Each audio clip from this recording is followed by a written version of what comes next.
Welcome everyone to the another tier list. Now we are talking about Here and Dale. As I mentioned before, these are all for 1 versus 1, and we are picking the best civilization on each map. Now, the best civilization, the top one civilization I would pick, and most of the players are picking for Here and Dale, is actually a Abbasid. Abbasid can easily boom, they can go up to 10,000 TCs and have no problem at all. If you try to push them, they build another 10,000 TCs. So, you know, as soon as you check the Abbasid base, just close your eyes and try to fly away. Well, anyway, so if you are playing against Abbasid, you're gonna have a hard time because they scale insanely good thanks to their units that mostly cost food and wood. They are insanely strong, aka the Cumulachus. The other civilization is really insanely good is Rus. Same with Abbasid. They have very cheap unit. They are horse archer, just like the Karen archer. They cost only food and food, and the Rus can do easily what they wish to do, which is like pro scout the deer camp next to their base if they want to pro scout. Not necessary. They can go 2-3 TC. They can collect the relics all over the map. So they are instantly good on here and there. Now the other two Civ, which is instantly strong, is China and Zushi. Well, they can collect a crazy amount of taxes, so they have also really good economy, fast castle, pro scout, supervision, all you wish to have, you have it on here and there. So if you playing China and Zushi, you're gonna have a really good time with them. Now, the other civilization I'm gonna talk is not gonna be in that order, but sorry, but you, it's like Byzantine is not insanely like bad, but the reason why we are saying Byzantine is bad because the timings or the boom is not really that good as like playing with the Abbasid or playing with China Zushi or Rus. They are slowly building up. Most of the time, Byzantine wish to do some aggression. Byzantine doesn't wish to do like 2-3 TTC. It just doesn't fit into the meta, right? So if you are playing with the Byzantine, you're gonna have a hard time playing on here and there because I just watched like a game. I think it was like sort of versus Demo or sort of versus someone. So it was a Byzantine and a Bassett game, and sort of had literally zero chance against a Bassett. If he has zero chance against a Bassett with Byzantine, then he would have zero chance against the other three civilization as well.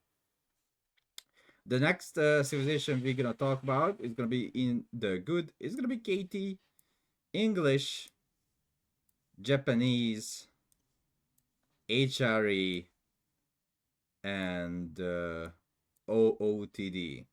So these civilizations they can easily boom, but they rely on something like a second site, right, for KT. But KT can make units out of food and wood like a crazy amount. 2-3 TC KT is really nice, and if you have a really good second site position where you can send your whether the pilgrims to, you will have no problem at all. Then we have English with their insanely good economy with the farms. Then we have Japanese, the same. They have insanely good economy. They can do TTC. They can boom. Their timings are fine as well. Same with HR and OOTD. Recently, I have saw that HRE and OOTD doesn't do well against some of the trader ships, but their economy is still good, not the insane level, because they have to secure relics, and this map is more like 2-3 TC map. They favor them well, but that's all. Now, the civilization that you did not expect it that it's going there is gonna be Ottoman. Ottoman right now it doesn't feel good on a really boomy map, right? You can do aggression. Your vizier points to boom is insanely late. Your fast castle is not as good as other civilization fast castle. Yes, you can fast castle. You can try to collect relics, but eventually, most of the time, I've seen so many Ottoman players fast castling and trying to grab the relics, and they just couldn't. So the other civilization will rush castle faster, and they will secure the relics. Like I give you a really good example: Zushi, fast castle faster than Ottoman, They have the monks that can beat many spearmen at the same time, or can beat Sipai in 1-on-1 easily. And they can go 2TC or 3TC much easier compared to Ottoman, and also their transition to farms are much cheaper as well, right? Both Zushi and China has like a faster way to transition to farms. For Zushi, you have the extra drop off with the IO, and you have the Song Dynasty. For China, you have the faster villager production, and also the IO to boost your wood economy, which is really good. So I would not pick Ottoman on this map. You will struggle a crazy amount, even though you are fast Imperial with the Mehmet.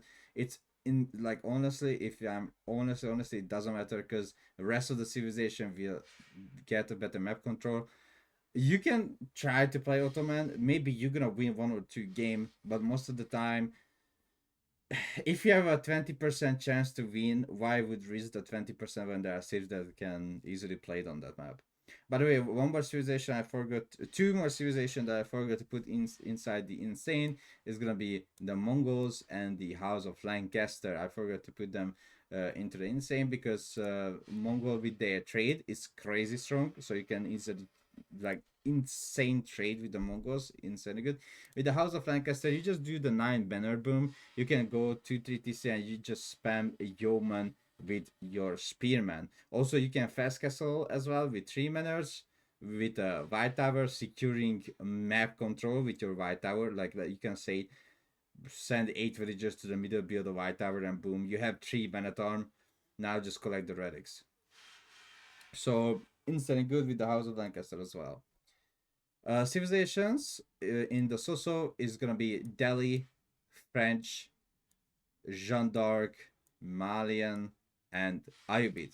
But especially these civilizations are not insanely bad, or it's like I would not say just don't pick this civilization, but what's their problem? What's wrong with them?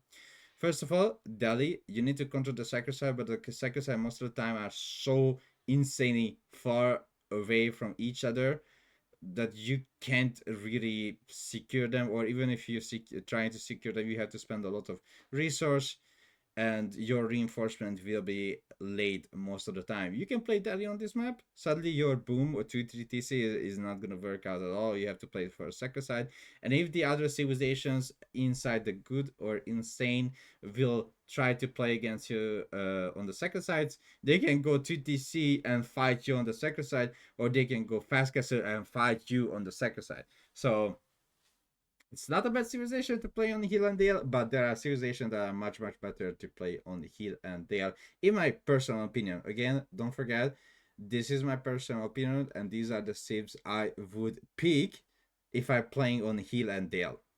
So, Delhi, and after the French and JD, they can't really do much. Like, oh, that was a really good game. I think it was CSO, either CSO, Malmike, or Scarlet Devil, one of the three, against Demu. And Demu played China, and one of them made like 100 knights, 100 French knights, or 110, plus siege.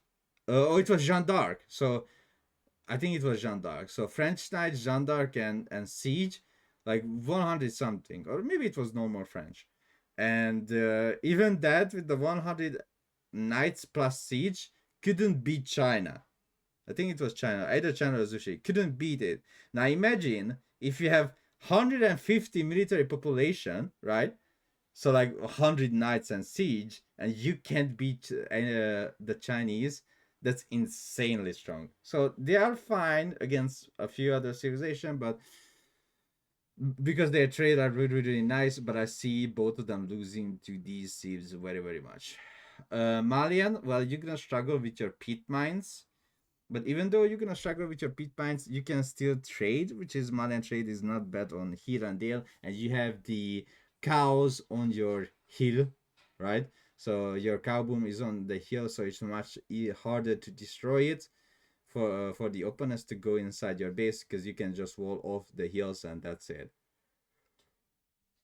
Next one is the Ayubid. You can go fast castle. Your 2TC, 3TC play is not as strong. Your trade play is not as strong. And Ayubid requires like a crazy amount of gold. If you played Ayubid, you know how much gold you require. And that's like insane amount. So the first 15-20 minutes will be really really good for you as the Ayubit, let's say.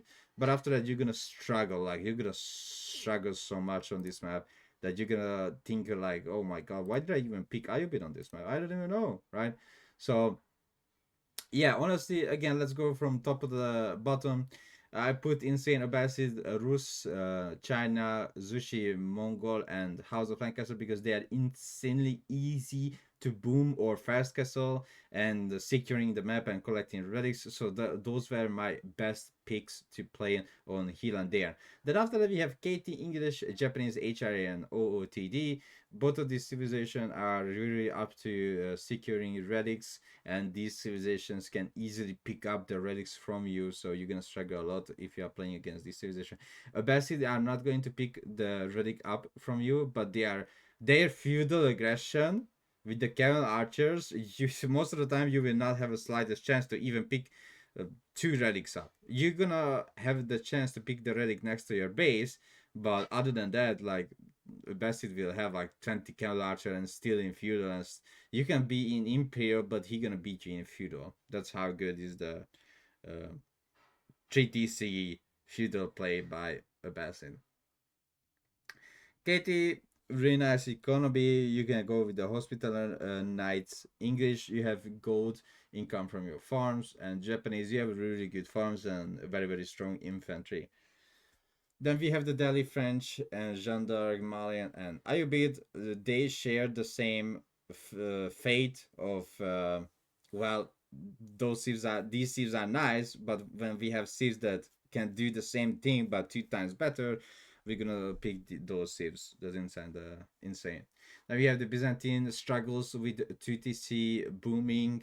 They are really good at attacking. So Bassett is like chef kiss at aggression, but on this map, the aggression is not really the key. Now we have Ottoman, they have almost no chance to boom. They can build up their military school, etc. You can say, well, they can have great bombard, but I have seen so many Ottoman players actually just losing out. Also, I can tell you that Ottoman has 49% win rate on heal and there right now. So yeah, um, that's the thing. That's the thing. That's the thing. All right. Thank you so much for listening to me. That was my heal and deal tier list. And see you guys on the next map. Bye bye.